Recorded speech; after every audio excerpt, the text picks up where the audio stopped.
Le DAF Fresh Morning, c'est 104.5 tonnes de bonne humeur. Tous les matins sur Urban FM. Comme je vous le disais dans cette émission, ce matin, on reçoit M. Willy Conrad Assoko. Il est président de la FEGABAD, la Fédération gabonaise de basketball. Et il vient nous parler des activités de la FEGABAD et de la Yuzu Elite Basketball. Monsieur Assoko, bonjour. Bonjour Da Freshman, bonjour aux auditeurs. Bonne et heureuse année. Merci. À tout le monde, à l'ensemble des auditeurs. Et merci à Urban FM pour l'invitation. J'ai une pensée spéciale pour Awinje Family et GDB, Génération du Bon. Andy Abdallah, John Soga, Mafia Click, Alain Jabba, la Steve Yowebeguero, sans oublier les oubliés Carlito et tout le monde. Alors, les activités de la FEGABAD, qu'est-ce qui se passe de ce côté ? Alors, ce qu'il faut dire, c'est que nous sommes actuellement en train de dérouler notre programme 2023-2024. Ça a commencé 2023-2024. Donc là, on est dans la saison 2023. Là, on est dans la saison 2023-2024. D'accord. Voilà, au terme de l'Assemblée générale ordinaire qui a validé le bilan de l'année 2023. Nous enchaînons donc le programme de l'année 2023-2024 avec L'année 2022-2023, c'était bien. Oui, elle s'est bien déroulée. On laisse une fédération avec... parce qu'on est dans un état de droit. On laisse une fédération avec des nouveaux statuts. On a aujourd'hui une fédération avec des nouveaux statuts qui sont adaptés à notre temps. Je tiens à rappeler qu'il n'y avait pas de réunion pendant la crise à la Covid. Il n'y a pas eu de regroupement de plus de 30-25 personnes, je pense. Et les activités en ligne se sont multipliées. Oui. Il fallait donc adapter les textes pour pouvoir organiser des assemblées générales en distanciel. Oui. Par exemple, c'est la particularité qu'on a aujourd'hui dans les nouveaux statuts qui ont été faits sous notre mandat. On a également des compétitions statutaires qui portent désormais le nom, dont les trophées portent désormais les noms des personnes qui ont marqué, de certaines personnes qui ont marqué le basketball gabonais. Par exemple ? Sylvie Kota, Joël Pono-Papé, Léopold Deva, Michel Mba. Là, nous sommes en train de travailler sur la Super Coupe qui portera désormais le trophée du nom Albert Nomsi. On a d'ailleurs ouvert la saison 2023. Albert Nomsi, qui est un monument du basketball gabonais, qui a été l'entraîneur de Nzimba, qui était champion d'Afrique centrale en 93 face à l'Angola. Ah bon ? Oui, Albert Nomsi, qui est feu Albert Nomsi. On a travaillé... Mais moi, je connaissais Albert Nomsi, genre le patron du New Morning. Exactement. À Port-Gentil. Exactement, qui était un entrepreneur, qui était un visionnaire. Et aujourd'hui, on a organisé la première édition de la Super Coupe Trophée, pas la première édition de la Super Coupe du Gabon, mais la première édition de la Super Coupe Trophée Albert Nomsi. Et nous allons faire le nécessaire pour que cette compétition-là devienne également une compétition statutaire. On a fait un énorme travail sur le droit, sur le plan administratif. Il y a également un retour sur le plan international, il y a un retour du Gabon sur la scène internationale, que ce soit sur le plan administratif que sur le plan du jeu, parce qu'on a repris le Gabon est retourné en compétition internationale. Sur le plan administratif, le Gabon occupe, grâce au leadership de notre bureau, grâce aux actions que nous avons posées, désormais le secrétariat général de la zone 4 et la présidence au conseil du développement de la zone 4, notamment dans les institutions de FIBA Afrique.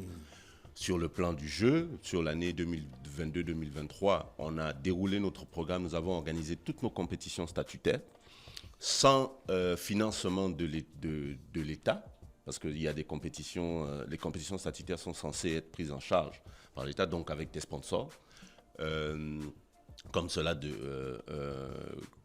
Comme nous avons essayé de le faire, nous avons pu avoir l'accompagnement de certains sponsors. Et il y a également, sur le plan des infrastructures, la commune d'Akanda qui a accueilli le premier terrain 3x3 du Gabon, qui est là, qui est homologué, qui est installé. Qui est homologué aux normes internationales. Aux normes internationales. Donc on pourra avoir une équipe 3x3 aux prochains Jeux Olympiques. Absolument. Parce que c'est déjà inscrit dans les Jeux Olympiques le basket 3x3. C'est la raison pour laquelle nous avons fait le nécessaire pour accueillir pour que Akanda accueille au niveau de la Cité des logements sociaux. Cette plateforme-là, si vous passez à côté des logements sociaux, vous voyez un terrain de basket, c'est l'œuvre de la Fédération gabonaise de basketball. Pas sur ces Jeux Olympiques-là, en termes de 3x3. C'est trop juste. C'est trop juste. Et il est important maintenant que tout le monde s'y mette la fédération a donné le ton en installant un terrain 3x3 dans la commune d'Akanda et en accueillant également, courant février 2022, des formateurs français dans le cadre d'un partenariat avec la Fédération française de basketball pour former une trentaine d'arbitres et d'entraîneurs 3x3 afin qu'ils puissent organiser des compétitions. Et dans pas longtemps, nous lancerons en partenariat avec une association nationale de la place, une ligue 3x3. Ça, c'est la partie qui est dans l'eau. La partie que les Gabonais veulent savoir, c'est vous avez gagné quoi? Quelle compétition le Gabon a gagné dans le basket? Oui, tout c'est bien, ce que tu as dit, c'est bien. On a fait l'administration, on a fait ceci, on a vraiment... Oui, on a gagné quoi? Mais pour gagner, d'abord, il faut se donner les moyens. C'est la compétition qui prépare la compétition. Nous sommes revenus sur le jeu. On a repris le jeu sur l'ensemble du territoire national. Les compétitions commencent désormais plus tôt. Ça, c'est ce que nous faisons depuis 2 ans. Les compétitions sont régulières, même si parfois c'est difficile parce que les moyens ne suivent pas toujours en totalité. D'accord. Maintenant, si on veut aller vers la performance, il faut se donner le moyen de la performance. Ça commence par des choses simples. Aujourd'hui, nous avons le palais des sports de Libreville qui est indisponible parce qu'il a été abîmé pendant la pandémie. Quoi, ils n'ont pas réparé? Non, il n'est pas encore réparé. Je sais que l'Office national du développement du sport, que je salue ici, fait le nécessaire. Mais il est important que cette infrastructure sportive serve aux sportifs. Vous avez le cas de certains joueurs qui participent à des compétitions nationales. Je vais citer un nom, Warren Mundunga, un ancien sociétaire du club Espoir Basketball, qui, s'il va prendre un tir à 3 points, il va vous en mettre peut-être 6 sur 10, ou etc. Ce qui est bien, parce que c'est un bon tireur. Mais là, il les met au gymnase du lycée national Léon-Bas, qui est beaucoup plus petit, qui n'est pas forcément homologué, où il n'y a pas de parquet.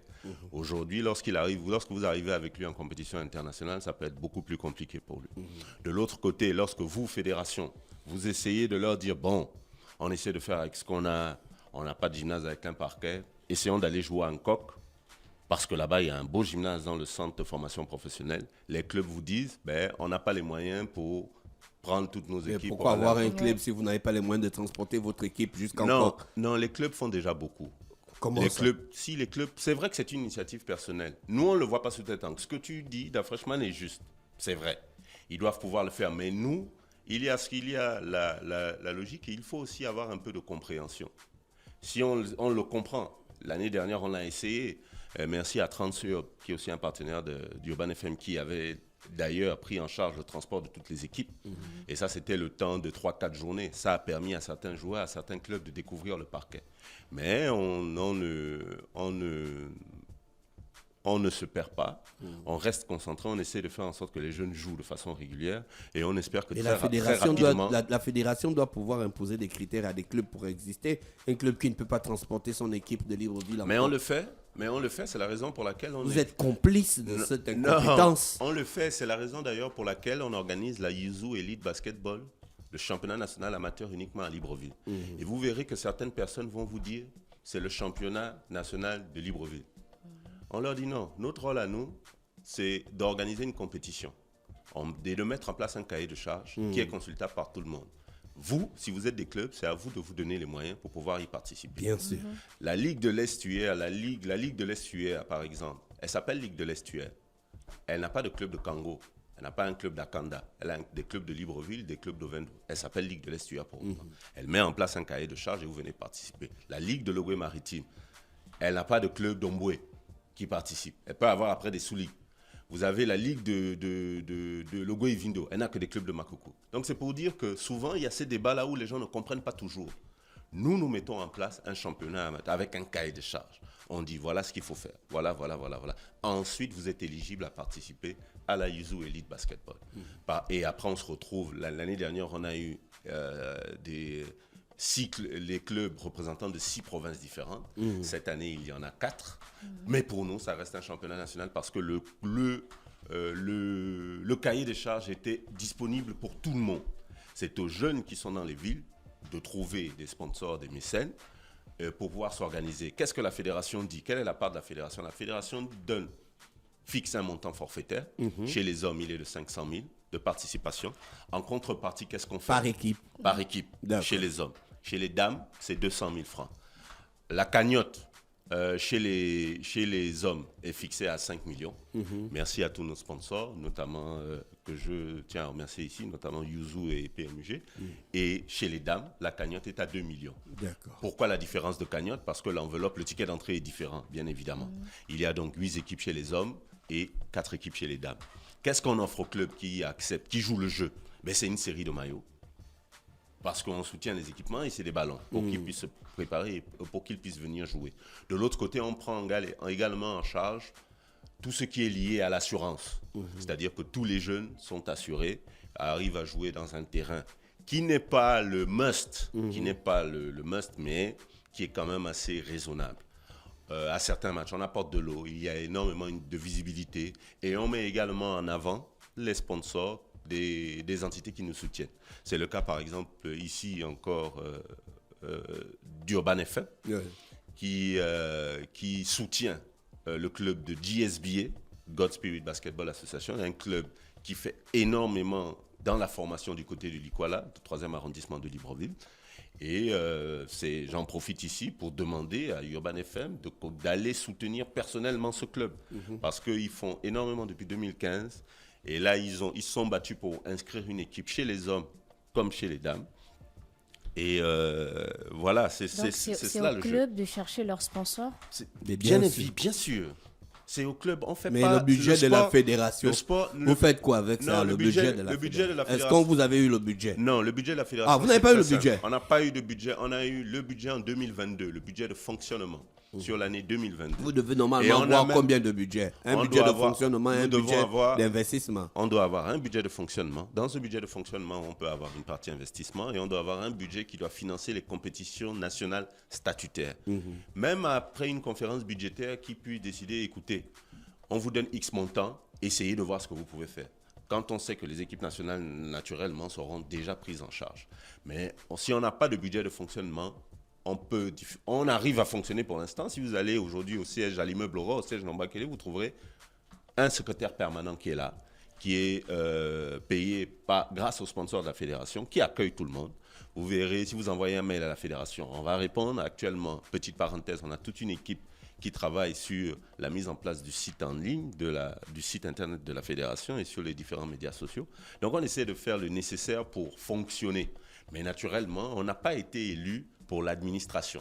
C'est d'ailleurs la raison pour laquelle en 2022, lorsque nous avons obtenu une subvention pour notre budget de fonctionnement bien précisé de 52 millions, nous avons été transparents et nous avons, après un comité directeur, organisé un transfert. Vous avez intérêt à être transparent, c'est l'argent de l'État. Mais bien évidemment, oui, mais c'est toujours... Ne félicitez pas d'être transparent. Si la transparence est une valeur pour une association. C'est une valeur. C'est la norme. Non, c'est une norme. Oui, mais c'est aussi la transparence avec l'argent de l'État, c'est une norme. Oui, c'est pas un exploit. Non, c'est pas un exploit, mais donc c'est important. Donc, faut pas faire comme si c'était un exploit. Mais c'est important de le dire. C'est une valeur. Parce que vous êtes dans un pays où c'est pas une norme. Parce que c'est pas habituel. C'est donc dès que vous faites ça, vous vous dites ah là vous avez fait un grand truc. Parce que les gens n'ont peut-être pas l'habitude d'être transparents avec les finances. C'est rien fait d'extraordinaire. Oui, c'est une norme. C'est pas ça qu'on a dit. Le terme extraordinaire, c'est Dafrochman qui l'a employé. C'est pas nous. Nous avons dit, nous avons été transparents. Et la transparence pour nous et la bonne gouvernance sont des valeurs. C'est ce que nous essayons de faire. Lorsqu'on arrive à avoir des moyens et qu'on dit que c'est pour le fonctionnement, on essaye, avec l'accord du bureau, de voir comment est-ce qu'on arrive à fonctionner pour que les jeunes jouent. Donc, cette année, si on peut avoir... Sur 2023, on n'a pas eu de budget de fonctionnement. Et là, vous allez faire comment alors? On se bat comme on fait d'habitude. Là, on a des sponsors comme Yuzu, on a Urban FM qui nous accueille, qui nous soutient, qui renforce la visibilité du basketball. On a des partenaires, on a le PMUG qui nous soutient, on a des... Mais quand l'État va comme ça, l'État va se dire que bon, comme vous pouvez vous débrouiller sans l'argent, continuez comme ça là. Non, l'État ne va pas dire ça parce que l'État est un État responsable. Parce que l'État, oui. L'État n'arrive déjà pas à vous donner votre... Non, ça peut arriver. Votre financement. Non, ça peut arriver. Ça peut arriver, ça ne devrait pas arriver. Tu fais de la politique sportive ou bien tu fais de la politique dans le sport? Mais non, ni l'un ni l'autre. Ça ne va pas arriver. Notre rôle à nous n'est pas de rester les bras croisés et de dire l'État ne nous a pas donné donc on ne fait rien. On essaye. Et on essaie d'inculquer une mentalité d'entrepreneur dans la communauté de basketball gabonais pour éviter que les gens restent les bras croisés. Dire aussi qu'on ne fait rien, ça ne sert à rien. Il faut éviter de trop... Et rentrer en discussion avec l'État sur ce qu'ils auraient dû faire ou pas. Ça ne sert à rien non plus. On peut le rappeler de temps en temps, comme je viens de le faire, et je l'ai fait sans langue de bois en disant ce qu'ils ne font pas et ce qu'ils devraient faire, mais je n'en fais pas forcément un problème. Je n'en fais pas forcément une barrière par rapport à ce que nous devons mener comme action au sein de la Fédération gabonaise de basketball. Alors, donc vous organisez la Yuzu Elite Basketball, ça commence quand? Ça a déjà commencé. Ça a déjà commencé. Ça a commencé à l'issue de l'organisation de la Super Coupe Trophée Albert Nomsi édition 2024. Alors, c'était l'ouverture de saison. Encore tous mes remerciements à la famille du feu Albert Nomsi. Et on a eu des journées, notamment avec des clubs de Port-Gentil, club féminin Tandem, qui a fait le déplacement de Port-Gentil. Et là, on a la prochaine journée, ce vendredi, au gymnase du lycée national Léon Bas. Nous aurons 2 matchs.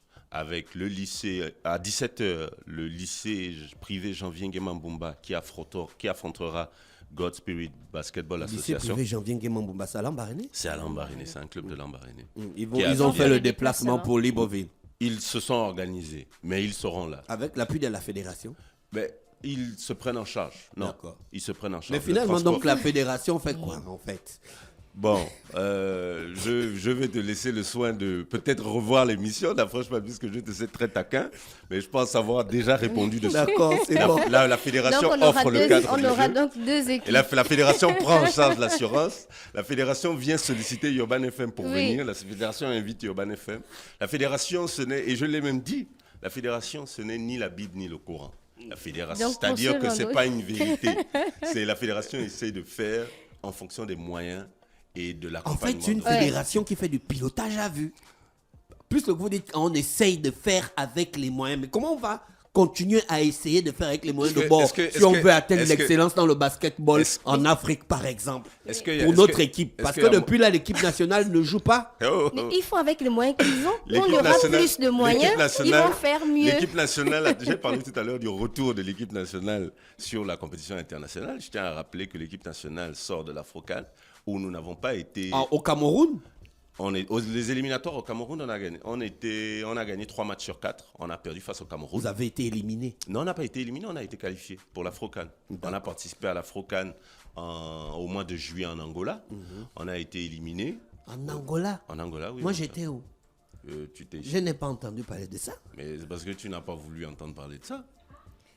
C'est pas quand vous avez besoin de finances là du côté du Cameroun? Non, ça c'est pas eux. Ça c'est pas eux. Parce que ça c'est pas nous. Et quand même René Ruiz est dépassé par la situation. Ça c'est pas nous.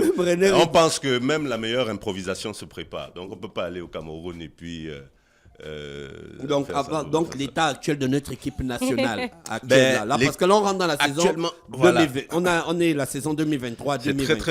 C'est très très bien de le dire. L'état actuel de notre équipe nationale avant de revenir sur la Yuzu Elite. L'équipe nationale actuellement est en regroupement. Oui. Elle a commencé un regroupement il y a plus d'1 mois et demi déjà, avec des entraînements qui sont réguliers.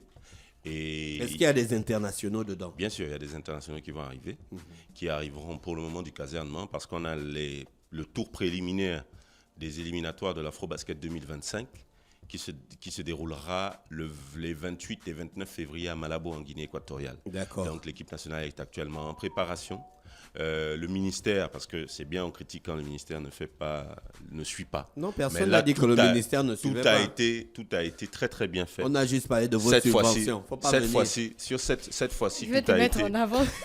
Cette fois-ci, tout a été très très bien fait. Sincère remerciement au docteur André Jacoguin, ministre des Sports, qui a et tous ses services qui ont, pour leur implication personnelle, pour le regroupement des Panthères senior basketball. Donc ça, c'est ce qu'on fait du côté de l'équipe nationale. Et en ce qui concerne la prochaine étape, notre prochain match, le 28 février. Le 28 février 2024 à Malabo. Dans le cadre de la Coupe d'Afrique. Dans le cadre du tour préliminaire des éliminatoires de la Coupe d'Afrique Afro-Basket 2025. D'accord. Si on gagne ce match? C'est un match aller-retour. Si on gagne ces matchs, nous allons jouer Et nous comptons sur les jeunes pour gagner. Nous jouerons maintenant une fenêtre. On rejoindra le groupe du Sénégal, du Rwanda. Oui. On a un bon coach. Oui, on a un très très bon coach. Nous avons le coach, on a un très très bon staff technique, parce qu'il n'y a pas que le coach, c'est un travail d'équipe. Il y a la DTN qui est dirigée par Jean-Christophe Onian à Logo. On a un DTN adjoint qui est M. Bayon Mavungu, qui n'est plus à présenter. Chez les dames, parce qu'on a restructuré également la DTN, on a Géraldine Robert qui est DTN adjoint. Et au niveau des coachs chez les hommes, parce que pour répondre à la question maintenant de façon précise, le coach 1 c'est Ambroise Ambourouet, le coach 1 c'est Wilfried Ndongo, pardon, le coach 2 c'est Ambroise Ambourouet, et après on a l'intendant général. Donc vous n'avez pas des femmes dans l'équipe du coach, dans l'équipe des coachs? J'ai donné le nom d'une femme à la DTN. Voilà. D'accord. Et peut-être plus tard, parce que c'est pas la politique. On ne va pas dire qu'on doit faire des quotas. De la même façon qu'on ne le fait pas sur les compétitions où on dit on doit forcément avoir dans la Yuzu un club de Tibanga, un club de ceci. Non, c'est à eux de s'organiser. On ne va pas dire on doit forcément avoir une femme dans le staff technique. Non, c'est à chaque être humain de montrer sa compétence, de postuler et d'être recruté pour pouvoir diriger une équipe nationale. D'accord. La Yuzu Basket va prendre combien de temps? La Yuzu Elite Basketball a débuté le 29 décembre et s'achèvera le 1er juin 2024. Pour ce vendredi, on aura combien de matchs? Nous aurons 2 matchs. Un match à 17h. Le lycée privé Janvier Guémam-Bumba de Lambaréné et God Spirit Basketball Association de Likwala. D'accord. Le deuxième match, on aura Ovendo 7.0. Donc d'Ovento, face à Gladiator ex-Clash Time, qui est le champion en titre. Pourquoi l'équipe là change beaucoup de noms comme ça? Je ne sais pas si elle change beaucoup de noms. Elle a changé de nom cette année, ils nous ont saisis. Parce que je tiens à rappeler qu'ils sont vainqueurs de l'édition Yuzu Elite Basketball de l'année dernière. Et en 2023, ils ont changé le nom. Chez les hommes comme chez les dames. Ils ont empoché la somme de 7 millions au total, 5 millions chez les hommes et 2 millions chez les dames. Ils nous ont saisis en nous disant qu'ils ont eu des discussions en interne, que pour des raisons internes, ils ont décidé de changer de nom. Donc, ils s'appellent plus Cash Time, ils s'appellent désormais Gladiator. C'est leur organisation interne. Là, chaque Gladiator, le pas n'est pas long. Voilà, Gladiator, cher à Lastivio Bébé Guerreau, que nous saluons ici, ainsi que tout le staff et au président Claes Koukalekogo. D'accord. Hormis ces activités, vous avez des activités pour les plus jeunes. Oui. Pour le développement du sport. Exactement. Comment ça s'étale? Ça s'étale en partenariat avec différentes entités.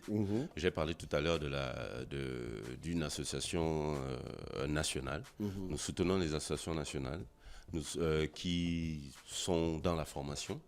On a entamé une distribution de près de 200 ballons de basketball à travers le Gabon pour justement soutenir. Vous voyez par exemple du côté de Mouila, si vous suivez les activités de la Ligue de basketball de Mouila, vous verrez qu'il y a une association qui s'appelle l'association Kobe Bryant qui fait énormément du côté de Mouila. Vous le verrez sur leurs réseaux sociaux que nous soutenons, nous envoyons des ballons là-bas, nous soutenons également dans d'autres provinces pour justement parce que les besoins, qu'il y a beaucoup de volonté, mais parfois il y a peu de matériel. Donc avec les ballons que nous arrivons à obtenir avec l'appui de nos partenaires et sponsors, on les redistribue tout simplement. Donc c'est déjà un pas. Si on a beaucoup plus, on fera beaucoup plus. Et on se bat pour tous ceux qui veulent, par exemple, organiser des activités, qui sont affiliés à une ligue ou à une fédération. Nous avons souscrit à une assurance qui permet, parce que lorsque une association va organiser une formation ou quoi que ce soit, parfois il y a un coût de l'assurance. Nous leur demandons tout simplement de nous écrire, de nous dire, écoutez, nous on organise telle compétition, on discute. Ils gardent le lead sur leur activité. Et vous écrivez par Internet? Ils vous font des mails? Oui, ils nous font un mail ou via la page Facebook de la fédération, Fédération Gabonaise de Basketball. Vous n'avez pas de site Internet? Il est actuellement en construction. Il est en finalisation. Voilà. Il est actuellement en construction. Une fédération qui se respecte, qui n'a pas de site Internet. Tu seras invité au lancement. Tu seras invité au lancement du site Internet. Est-ce que c'est sérieux? Non, c'est pas sérieux. Non, ce n'est pas sérieux. Voilà. D'accord. On veut avoir des informations en temps et en Vous voulez avoir, vous les aurez. Nous sommes justement en train de faire un travail pour tout.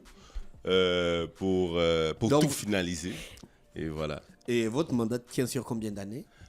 Nous sommes encore là pour 1 an. D'accord. Voilà. J'espère qu'avant la fin de ce mandat, on aura un site internet en bonne et due forme. Mais bien sûr, je peux même sortir mon ordinateur et vous montrer la maquette. Montrer à quoi cela ressemble. La bonne des maquettes. L'axe sur toi. Attends, continue. Merci, okay. monsieur. Et très important, il y a quelque chose que je voulais te montrer, la Freshman, même si les auditeurs ne peuvent pas le voir, mais je sais que RR, ils vont voir sur la vidéo. Alors voilà à quoi ressemblent les maillots. Oui. Là, je n'ai pas mis le logo du... Normalement, vous avez ici... Tu peux m'aider là, s'il te plaît? Normalement, il y a ici le logo d'un sponsor. À chaque fois qu'on on met en avant naturellement les institutions. C'est l'Office national du développement du sport et de la culture. La Fédération gabonaise de basketball. Et cette marque de promotion du tourisme au Gabon qui s'appelle Discover Gabon. Voilà, qui permet naturellement de valoriser le tourisme et la culture au niveau du Gabon. Donc, tous les maillots sont comme ça. La seule différence, qu'il y a le logo des différents partenaires. Par exemple, sur le maillot de l'Ikwala, il y a ici le logo d'Urban FM. Ça nous permet de mettre en avant à la fois le tourisme au Gabon, d'inciter les Gabonais à l'instar, par exemple, du ministre actuel du tourisme qui fait le tour du Gabon, de visiter les infrastructures touristiques, les infrastructures culturelles et de faire du marketing territorial à travers la marque Discover Gabon. Donc, tout le remerciement au ministère du Tourisme et à la Gâteau.